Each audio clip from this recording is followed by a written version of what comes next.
Look!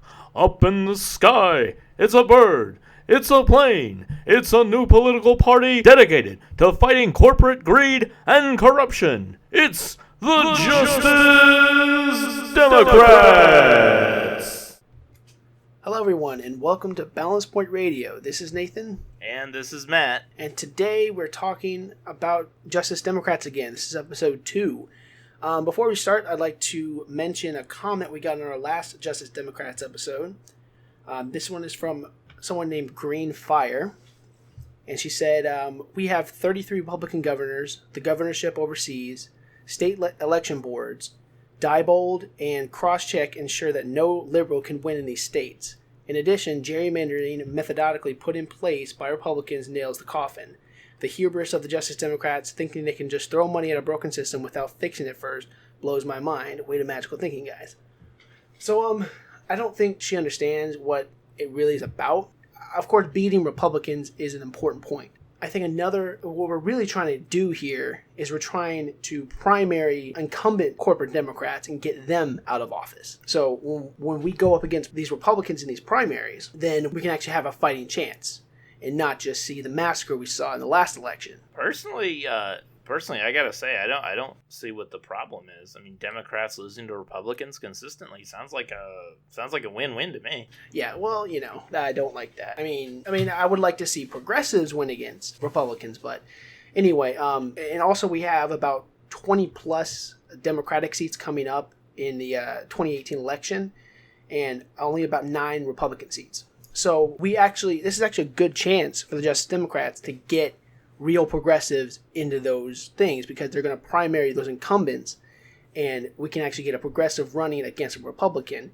And if you automatically beat the incumbent Democrat, so that's step one. Step one is doing that, and then hopefully we have enough progressives in there where we can fight all the other things that are going on. And what you're talking about how it's already rigged, there's other organizations that you did mention going down. It's the Election Justice U.S.A. and also wolf-pac is doing it as well. Wolf-pac is trying to circumvent Congress and the legislative branch and just go right to the states and do a state convention to get money out of politics. So there's other avenues for that too. I agree, we shouldn't just throw money at it, but when it comes to taking out corporate Democrats in Congress, then that's something we can throw money at because we can educate some new progressives and actually be able to beat incumbent Democrats. So, we are talking about re-regulate Wall Street and hold white-collar criminals accountable. This is line number 2 on the Just Democrat platform. Apart from re-regulate Wall Street and hold white-collar criminals accountable, despite engaging in systematic fraud and causing a subprime mortgage meltdown and the Great Recession, you can count the people from Wall Street who are in prison for their crimes on one hand. It's time to prosecute the criminals, bring back Glass-Steagall, and re-regulate Wall Street to prevent another crash. Prison is not just for the poor and the middle class anymore. We will have cops on Wall Street, not just Main Street. So, what are your thoughts about that? Well, I mean, they mentioned the subprime mortgage meltdown and the Great Recession, and, this is something that I keep getting brought up, that it was Wall Street that caused this problem. Oh, it was Wall Street, and they were just running rampant. They were selling bad loans to people, and they were taking advantage of low-income people. And what a lot of people forget is that they did that because they were directed to and forced to by laws that were passed. They gave loans to people that weren't qualified to get these loans because they didn't have a choice. They basically, the gun of the government was held to their head and said, you will give people loans and we will drive home ownership up so that it could be a line item on Clinton's presidency. That home ownership is up, X amount of percent. And what they don't tell you is that that these loans weren't good loans. They were these variable rate loans where you could have a really low payment 1 month, and then the next month it could skyrocket 200-300%. So I don't think it's fair to sit here and say, oh, well, Wall Street are the ones to blame for all the financial ills in the world. I'm sure there have been people that have worked in these banks, and there have been people who've worked in Wall Street that have done some shady things. Like, was it Wells Fargo opening up accounts in people's names they didn't know about, and then, pocketing money away in there? That is obviously wrong, but there are already laws in the books to deal with that, and the people who were involved in that got prosecuted. Well, let's just make it clear, he didn't go to jail. He just paid a fine. He didn't get his exit bonus from leaving Wells Fargo. So he didn't go to jail. He just paid a fine for committing fraud. No, but he was punished. I mean, what do you want to do? Do you want to take somebody who is in prison for embezzlement or for shady loan practice? Do you want to take them and put them in a jail cell with somebody who's there for rape and murder? No. They go to different prisons. Now, let's be clear about it. They don't go to a maximum security prison like that. They go to a white collar prison where they have nonviolent drug offenders and people who committed these frauds. They'll go to a separate prison, but they will still go to a prison. And they will be disconnected from their businesses. You made a good point where it said that the Clinton administration was twisting the arms of the banks. I don't think it was the other way around. I think it was banks twisting the arm of the Clinton administration, because what happens when you have government subsidies or government regulations that are allowing you or telling them that they should be offering these crappy loans, then they have a lot more wiggle room, and they're like, okay, we can start offering bad loans now. Well, no, because no bank wants to have a bad loan. No loan officer in any bank goes to work and says, man, I sure hope I can write some bad loans today. No, I mean, the bank, they want to write loans out to people who can pay them back, because that's how they make their money, on the interest of that loan being paid back. If a loan isn't paid back, then they basically have to bundle it up, sell it off to someone else who might be able to collect on it, and then they get a percent on what that loan is worth, and that's just not good business. But that's what they did, and they made huge amounts of money off of that. They did it because they had to. And I guarantee you that the money they made on selling those packaged loans is way less than they would have made if they were able to write good mortgages on these homes, and those homes would be paid off over 30 years. Well, I mean, you may have opposing views on that point. They also talk about the Glass-Steagall Act, and I think that also is a very big point toward preventing the Great Recession. Let's go into a little bit of the history of the Glass-Steagall Act. Boiled down to its base is a separation of investment banking and traditional banking.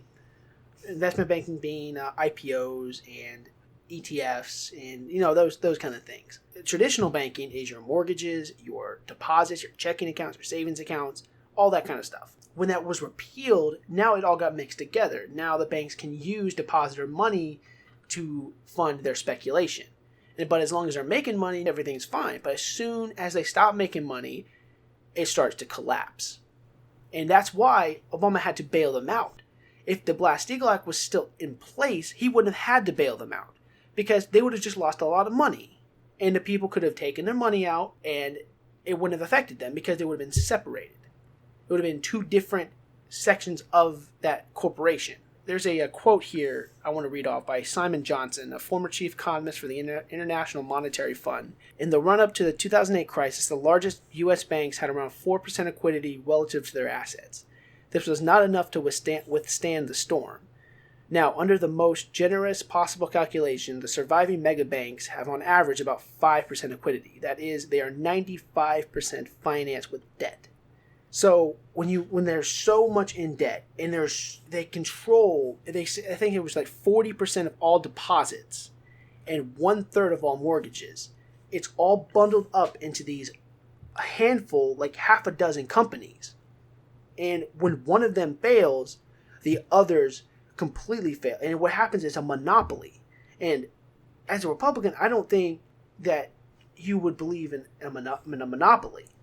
There used to be, 10 or 20 years ago, there used to be about 100 or so banks in the United States, of around $1 billion each. Now there's only about 6 banks worth of almost $100 billion each.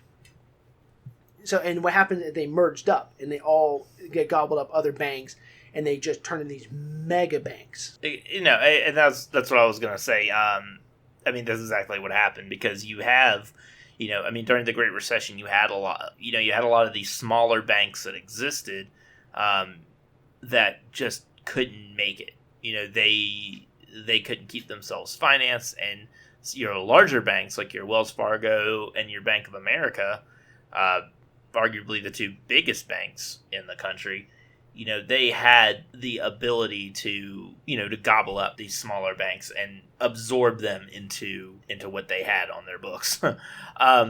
And I think a lot of that, though, had to do with, I'll agree, it had to do a lot with the way that the Glass-Steagall was repealed, and the Gramm-Leach-Bliley law, which was basically there to allow banks to reorganize and consolidate into larger organizations. Now, let me make a point here that when you had the Glass-Steagall Act, you had, in a lot of those banks, those smaller like regional banks and city banks, not Citibank, but like city-based banks, they were basically just traditional banks that made money off of the interest they got from credit cards and from mortgages and from small loans and so on.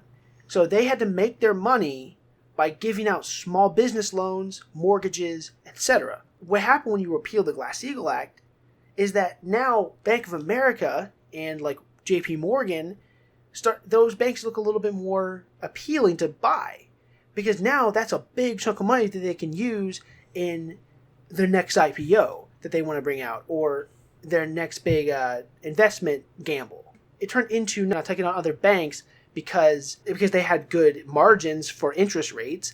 They took them on because now that's another $1 billion they have in their account to be able to gamble. Now, I will say, just kind of as a counterpoint, to your argument there, is your community banks, your smaller community banks still exist.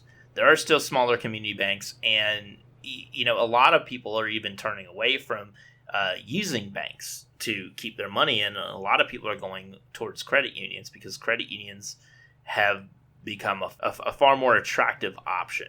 Because it's basically, boil down what a credit union is. It's basically like a co-op. Like a grocery co-op. So you go, you become a member there, and now you basically have a hunk of ownership in that credit union. So whereas a bank answers to a CEO and a board of directors, and they do things without the input of their customers, a credit union can't act without input from their customers because their customers are also the owners. So a lot of people just, because credit unions are typically smaller, community-based, and the way that they're organized, a lot of people these days are going towards credit unions instead of going to these big banks. I think it's Wells Fargo has a big chunk of ownership in the Dakota Access Pipeline, and a lot of people were pulling their money out of Wells Fargo banks and taking them to local credit unions. And as a capitalist, I love it. I think that too big to fail is a misnomer. I think that, when those banks, when they got themselves into the trouble that they were in, you got to come down. There shouldn't be any bailouts. If you make a bad product or you mismanage your company, there shouldn't be a bailout for you. Yeah, but here's the thing. It wasn't the fact that they were just protecting their investment banking part of their business. Now, as Simon Johnson says here, 95% of their entire capital, including the depositor money, is being gambled with. So if the Obama administration did not bail out the banks, it would have collapsed a lot of people's life savings. No, you're right. It would have been a really bad thing for a short period of time, but it would have been better for the market in the long term. Now, as it stands, we're stuck with these giant organizations that now know that, hey, if we ever get into dire straits again, the government will bail us out. And that sets a bad precedent. Especially if we're talking about capitalist market forces. I consider market forces to be just another form of nature, and you can't stop a hurricane.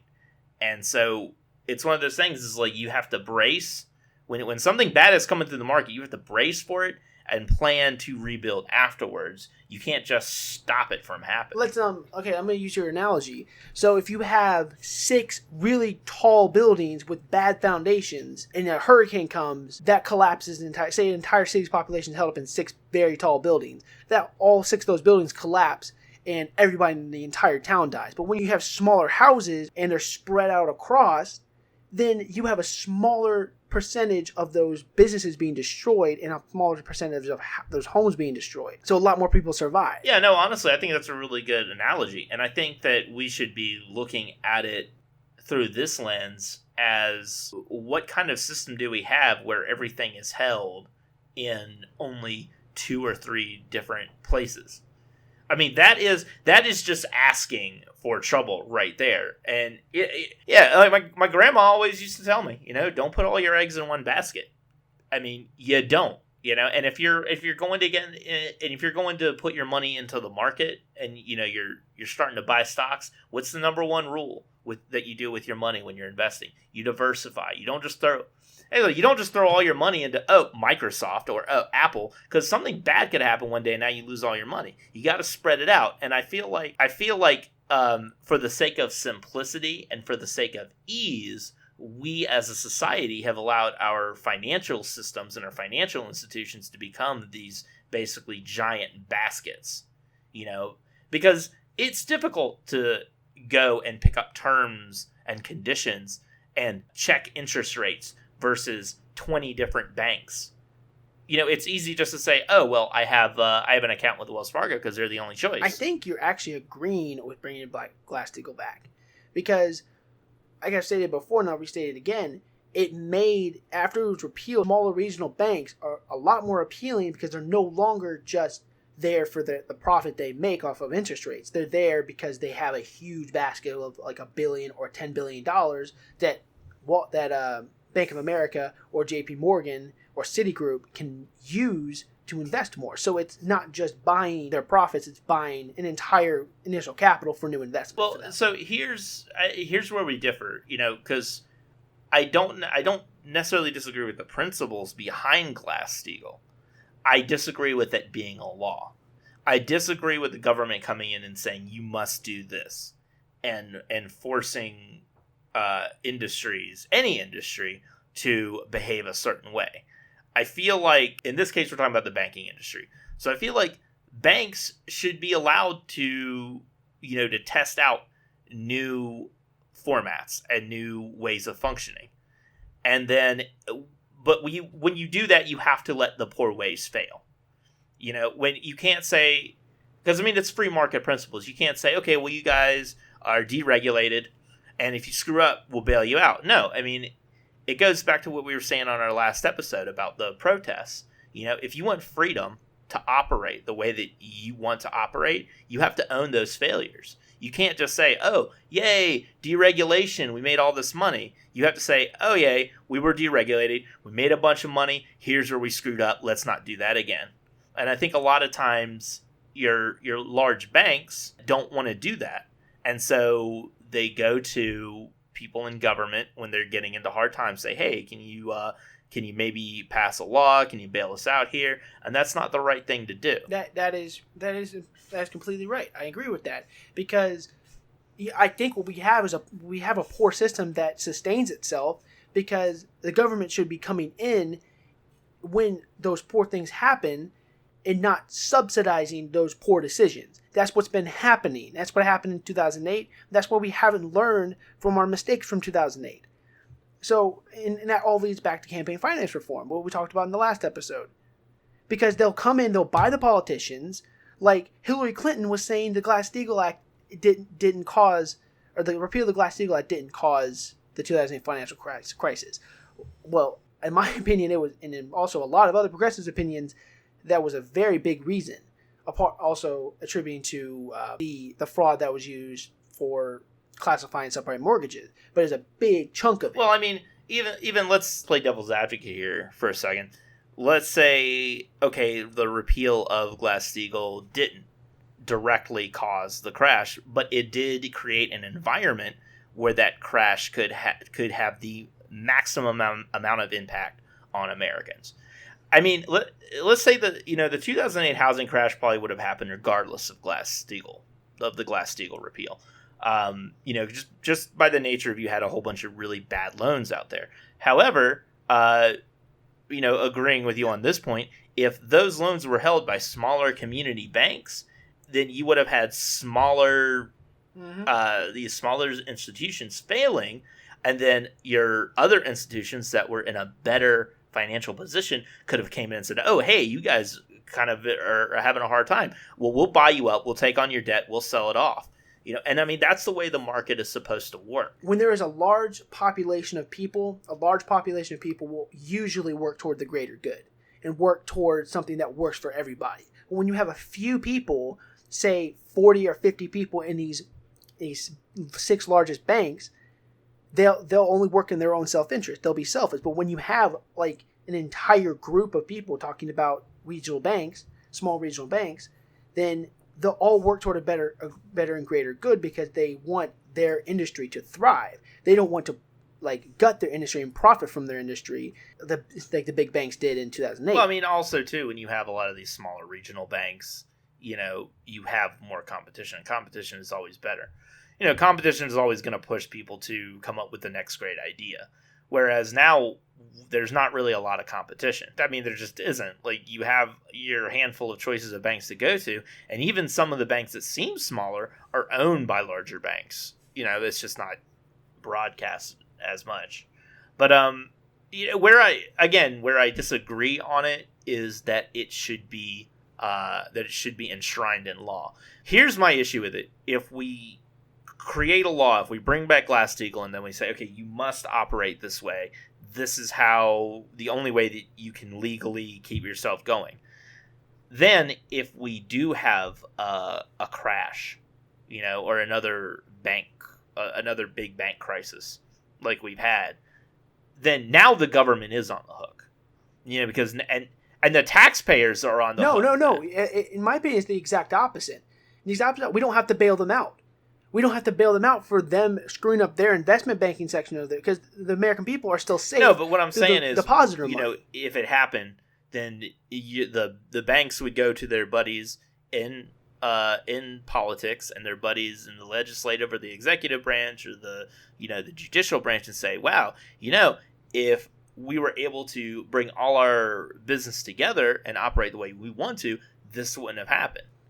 And then that puts because there's a law in the books from the government saying this is how you have to operate. Now the government is tacitly assuming responsibility for any issues that those banks may have in their business dealings. And conversely, that puts us, the taxpayers, on the hook because the government is funded from our money. Campaign finance reform, that issue was above this issue. So and that means that has to come first, because what you're saying is that they can go to their buddies in Washington and then they can petition for getting deregulations and bailouts and stuff like that. But if you have that taken out in the first place, if you don't allow them to do that, they can't go to their buddies, and the government has more power to actually work in the best interest of Americans, in working class Americans. Institute the Glass-Steagall Act the way it should have been, because back in 1945, it was implemented with power. Partially.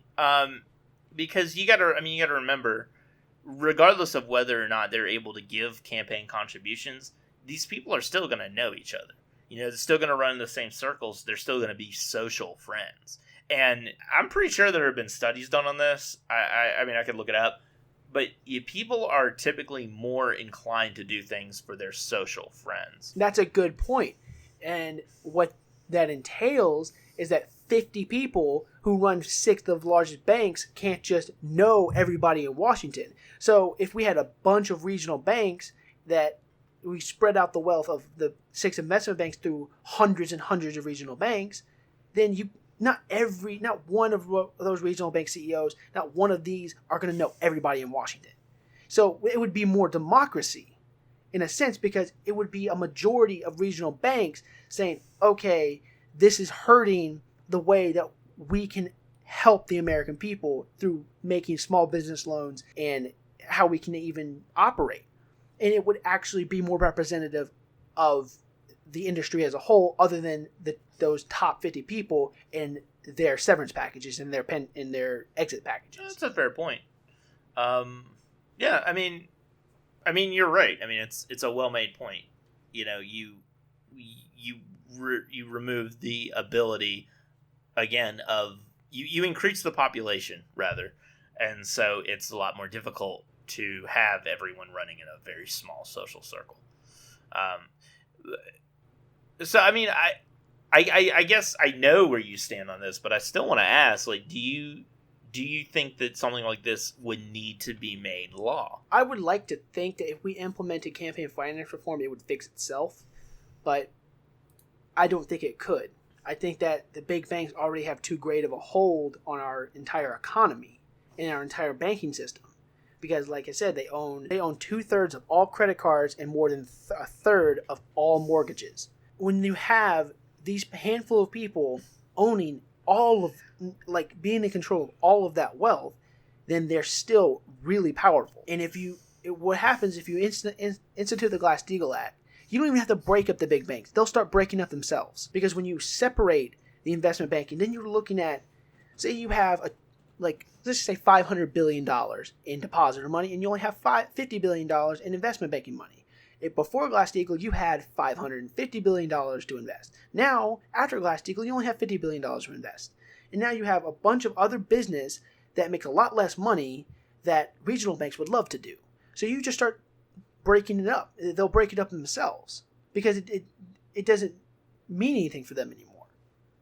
But there's one point that I think you do disagree on a little bit. The fact that these bankers committed fraud and should have been sent to prison, but they weren't sent to prison because they bought out Obama's administration, and Obama was not going to prosecute the people who funded his campaign. So I believe that there was fraudulent activity, and I backed this up by the statement that they sold these subprime mortgages during the Great Recession, and they didn't disclose the correct information. They hid information from the buyers and didn't actually even put it in the documents that they were signing. And that's fraud. And they didn't know about it, and a lot of people and a lot of banks did that. And a lot of the banks that did that didn't get sent to jail for it. And what's even worse is regional banks got a lot more jail time than Wall Street bankers. So you're targeting. I mean, yeah, they should still go to jail because they still did fraud. But like, I think that there was only one Wall Street banker that went to jail, and it was maybe for like 1 or 2 years. So all the Wall Street bankers just paid. They just paid fines.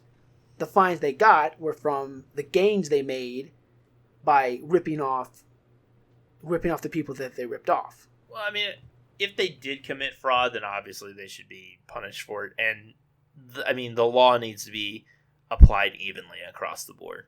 You know, we can't have. I mean, I firmly believe in rule of law. If you break the law, you should suffer the penalties for it. You know, if you're speeding, pay your fine.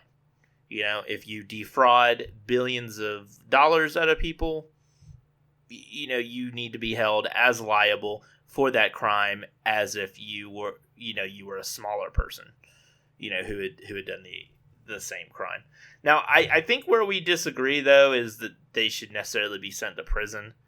I think that prison is maybe a bit of a harsh penalty. You know, and really, you know, when you're talking about, you know, these big bankers who commit fraud to make all this money, I mean, the way to hit them is with a huge fine. You know, I mean, that's the way to do it. Yeah, but when you actually have jail time tied to that, they start thinking of, like, not just twice, but 3 times about doing fraud. Like, it wouldn't just be slapping their hand after it happened. Well, to that, I would posit to you, you know, when we look at drug offenses, you know, there's jail time for drug offenses, but that doesn't stop people necessarily from doing drugs. People who want to do drugs are still going to do those drugs, even though it's illegal. And I would say, you know, it's pretty much going to be the same thing for any for any offense. When you have someone who has questionable ethics and they're in charge of millions of dollars, they're probably going to try to find ways to cheat the system. The only thing we can do is create measures there so we can catch them more quickly and more efficiently before they hurt a lot of people. People commit crimes all the time knowing that there's jail time. So you were talking about rule of law. So why did the regional CEOs and the regional bankers go to jail, but the Wall Street bankers didn't? I wish I had a good answer for you there, but I don't. I'm not saying that. I have an answer. I have an answer for it because the Wall Street bankers paid Obama's administration. He got $1 billion from Wall Street, and Obama was not about to put away in jail his campaign contributor. The people who put him there. Again, I'm not saying that that's right. That's obviously incorrect. But jail time, I think, for these offenses may be a bit much. I think a very, very hefty, a very, very hefty fine. And when I say hefty, we're talking about maybe hundreds of millions of dollars that they have to pay back. Depending on the size of the offense, but it has to wound them in a way that they'll feel it. You go to jail, you come out, your money's still there. Like this, you give the example of when the Wells Fargo CEO was tried by Elizabeth Warren, and he had to fork over his exit package. He had already made $160 million through just salary and bonuses. He was only giving up like $20 million. So he's like, I lost $20 million, but I still have $160 million. So what? So there should be a percentage. There shouldn't be an amount. It should be a percentage of your entire wealth. So we're talking like, okay, you committed fraud. You have to pay 75% of your wealth. You have to say you should actually have to fork over all of the money that you made while you're committing this fraud. I agree with you there. If you're caught committing a fraud, breaking the law, and you're making a substantial amount of money off it, then that period of time that they can establish that you were defrauding people, all of that money should be just forfeit. Like, take that, because they're going to have to, realistically, they're going to want to get that money back in the hands of its rightful owners. And if you only take a percentage, then those people who are defrauded are only going to get a percentage of the money that they got back. And a lot of times, like, dealing with, the Ponzi, and, the big Ponzi scheme, and who was the other guy Bernie Madoff. Bernie Madoff. He, ripped off people who, retirees, people who legitimately needed that money to live. So if you say, oh, hey, sorry you were defrauded, here's 60% of the money that he took from you back. Personally, to me, I'd be like, well, that's not enough. I want all my money back. Like, you got this guy. Exactly, take it. Yeah. Sell his third Lamborghini and give me my money back, He's going to jail. He doesn't need it. Yeah, and that in itself, I think I might refute my previous point of not even putting like serious jail time. You could just say any money you make from fraud, you have to give it all back.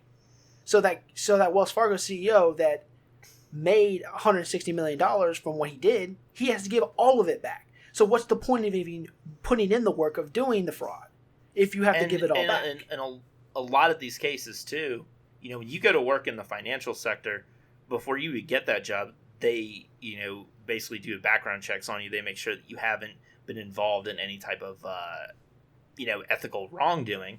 So, once you get caught, okay, you've lost all your money, and now you can't go and get a job back in that sector to make it back.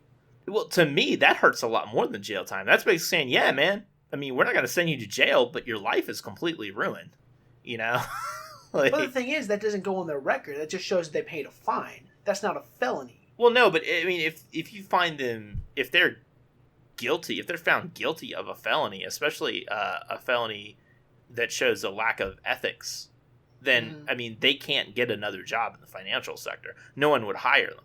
Especially let me make something clear. What we have now is all you have to pay is a certain fine, that is just arbitrarily made up when on a case-by-case basis. Now, when banks see that, like, well, he still made a lot of money, so I'll hire him, do fraud over here, just pay some breakage, and we've made a lot of money. But when you have the entire fraud, the entire capital of the fraud being taken back, then that will really make them not want to hire them again. Oh yeah, because at that point in time, that person isn't worth it. It's like, oh yeah, he could come up with some really shady way to juke the laws and make us a lot of money. But if we get caught, it's we've completely ruined our reputation, and now we're on the hook for Lord knows how many millions of dollars.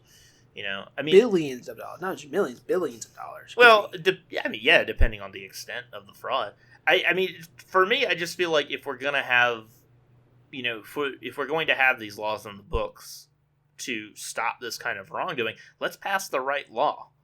Let's pass the law to say, hey, if you do this thing, here's how you're punished. If you, like, take for instance, if you have so many points, or if you have so many tickets, as a driver over the course of a certain year, depending on what state you're in, you could have your license revoked, like, forever.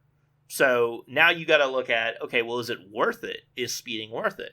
Okay, a couple of tickets here or there, you can probably absorb that, but is it worth it to keep that up? Is it worth it to show that you are habitual in this? And then all it takes is a judge saying, you know what? License revoked. Now you can never drive legally. Yeah.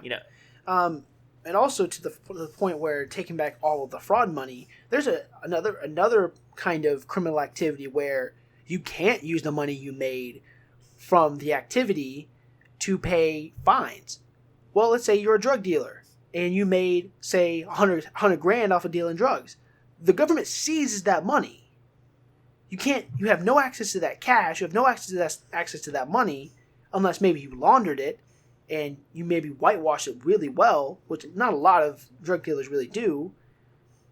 You can't access that money. But what we allow bankers to do is we allow them to pull the wool over our eyes, rob us blind, and then use our money that they stole from us to bail them out. So they just pay a small fine compared to the overall fraud, and they get off scot-free. Yeah, which obviously does not is not a deterrent for fraud because you still have fraud occurring. So I mean, if when something like this happens, you have to seize the assets and they have to pay it out of their own holdings, But I mean, it does kind of all play. It all does kind of play hand in hand, because the only way we're going to get that kind of legislation on the books is to have legislators and lawmakers in Washington, D.C. that know that they're held accountable to the people, not to special interest groups, not to third-party corporations, but to their electorate. And a lot of that is going to come into getting people involved, because the more people are involved in the process, the more these legislators know they're on the hook. Right now, we don't have a large percentage of our population involved in the process. Not a lot of people are talking politics. Not a lot of people are going out, getting active in the issues, and making their voice heard on election day. And so it's easier for legislators to get by with passing laws that aren't necessarily in the best interests of the people. And to add on to that, that's why, like I said in the beginning of the episode, that the campaign finance reform is the first item on the list on the platform, because that automatically attributes to the second thing, and that second thing attributes to the third thing, and it just goes down the list from there. So you have to fix one thing before you fix another thing. So, I mean, we've pretty much broken down the re-regulate Wall Street and hold criminals accountable. So, on that note, let us know what you think. You email us, balancepointradio@gmail.com. Find us on Facebook at Balance Point Radio.